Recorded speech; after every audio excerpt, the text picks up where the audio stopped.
कई बार कोई गाना हमारे दिमाग में चलने लगता है तो बिना किसी वजह के वो गाना पूरा दिन हम गाते रहते हैं और हमें पता भी नहीं होता कि आखिर वो गाना हम गा क्यों रहे। ऐसा क्यों होता है?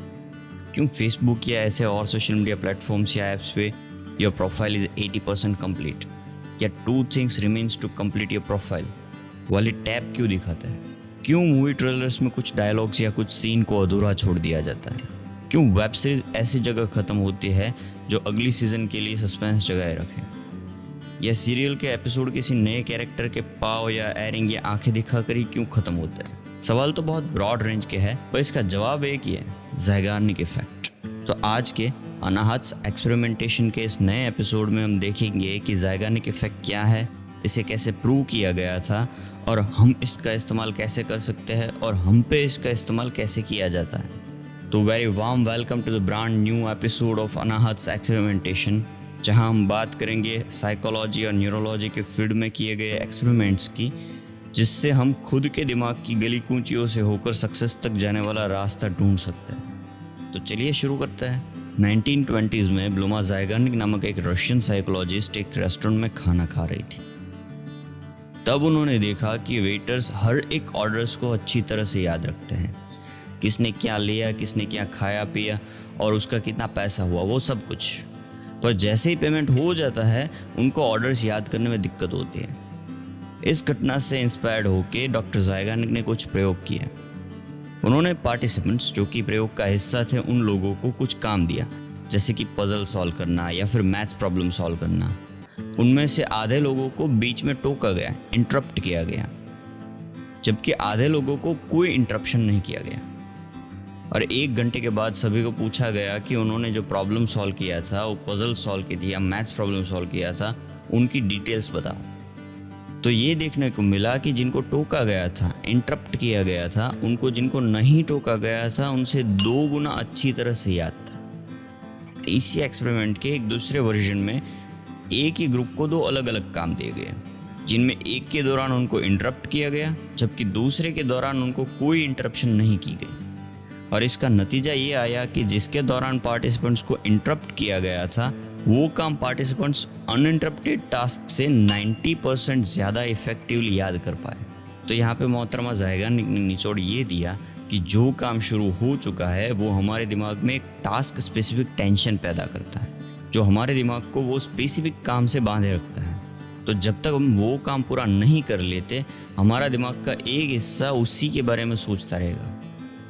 अब ये सब बातें तो ठीक है भाई, हम इसका इस्तेमाल कैसे कर सकते हैं? ज़ैगार्निक इफेक्ट का सबसे अच्छा इस्तेमाल स्टडी के दौरान हो सकता है। जब भी आप पढ़ रहे हो या किसी एग्ज़ाम के लिए प्रिपेयर कर रहे हो तो अगली रात को पूरा का पूरा रट्टा मारने की बजाय छोटे छोटे टुकड़ों में पढ़ें। टुकड़े छोटे होने की वजह से टॉपिक्स अधूरे भी हो गए, तो ये आपको याद रहने के ज़्यादा चांसेस हैं।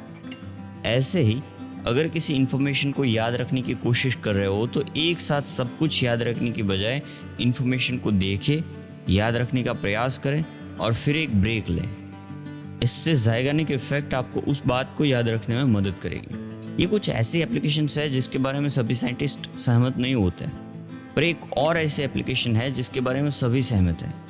प्रोक्रास्टिनेशन यानी कि टाल मटोल करने के हमारे स्वभाव को ओवरकम करने के लिए ज़ैगार्निक इफेक्ट का बहुत अच्छी तरह से इस्तेमाल किया जा सकता है। हम अक्सर असाइनमेंट या प्रोजेक्ट्स को बाद में कर लेंगे करके छोड़ देते हैं और आखिरी दिन पे असाइनमेंट लेके बैठते हैं और रात भर में जैसे तैसे पूरा कर लेते हैं। इससे काम तो हो जाता है पर क्वालिटी नहीं निकलती। इस टेंडेंसी को ओवरकम करने के लिए ज़ैगार्निक मैडम काम आ सकती है।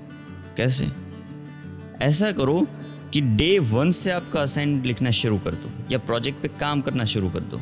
इससे ये असाइनमेंट आपके दिमाग में एक टास्क स्पेसिफिक टेंशन पैदा करेगा और आप उस पे काम करने के लिए प्रेरित हो सकते हैं। हालांकि इंडिविजुअल से कहीं ज़्यादा ज़ैगार्निक इफेक्ट का इस्तेमाल मास मीडिया में होता है। वेब सीरीज़ किसी अधूरे सीन पे या अधूरी कहानी पे ही ख़त्म होती है, जिससे कि दूसरी सीज़न तक ये हमारे दिमाग में टास्क स्पेसिफिक टेंशन मेंटेन कर सके और दूसरी सीज़न आने पर हम देखने को मजबूर हो जाएं। सोशल मीडिया वो 80% कंप्लीट वाला टैब भी इसीलिए दिखाता है ताकि प्रोफाइल कंप्लीट करने के लिए हमारे दिमाग में एक टेंशन पैदा हो सके और हम सारी डिटेल्स फिलअप कर दें। सीरियल्स के एपिसोड भी कोई कैरेक्टर की एंट्री के वक्त पाँव या हाथ या आंखें दिखाकर इसीलिए ख़त्म होते हैं कि अगले एपिसोड तक व्यूअर्स के मन में एक टास्क स्पेसिफिक टेंशन क्रिएट कर सके और व्यूअर्स कल वो एपिसोड देखने को आए ही आए। हालांकि कई बार वो नए कैरेक्टर के थोबड़े में कुछ लेने जैसा होता है नहीं, फिर भी ज़ायगानिक इफेक्ट तो अपना काम करती है। हर थियरी के एडवांटेज की तरह लिमिटेशन भी होती है, तो इसकी भी लिमिटेशंस देखते हैं। पहली बात, काम के बीच में ब्रेक लेने वाली बात तभी अप्लाई हो सकती है जब आप कुछ याद करना चाहते हो। पर आप अगर कुछ क्रिएट कर रहे हो, जैसे कि पेंटिंग कर रहे हो या स्टोरी लिख रहे हो या ऐसा कुछ भी, तो ब्रेक लेने से आपका फ्लो डिस्टर्ब हो सकता है। तब ये बात काम नहीं करती और तब अप्लाई भी नहीं करनी चाहिए, क्योंकि फ्लो बहुत इंपॉर्टेंट चीज़ है। दूसरा, प्रोक्रास्टिनेशन को ओवरकम करने के लिए ज़ायगानिक इफेक्ट के अलावा और भी एफर्ट्स लेने होंगे। सिर्फ ज़ायगानिक इफेक्ट से प्रोक्रास्टिनेशन को ओवरकम नहीं किया जा सकता। वीडियो के पहले सवाल में छुपी पहल को उलझाता है कि आखिर कोई गाना हमारे दिमाग में कॉन्स्टेंटली क्यों चल रहा होता है और उसे कैसे बंद किया जा सकता है। सिंपली इंटरनेट पे जाए, उस गाने के लिरिक्स को सर्च करें और पूरा गाना गा लीजिए और वो बंद हो जाएगा। वो गाना कॉन्स्टेंटली इसीलिए चल रहा है क्योंकि वो अधूरा है। अगर आप पूरा कर लेंगे तो बंद हो जाएगा।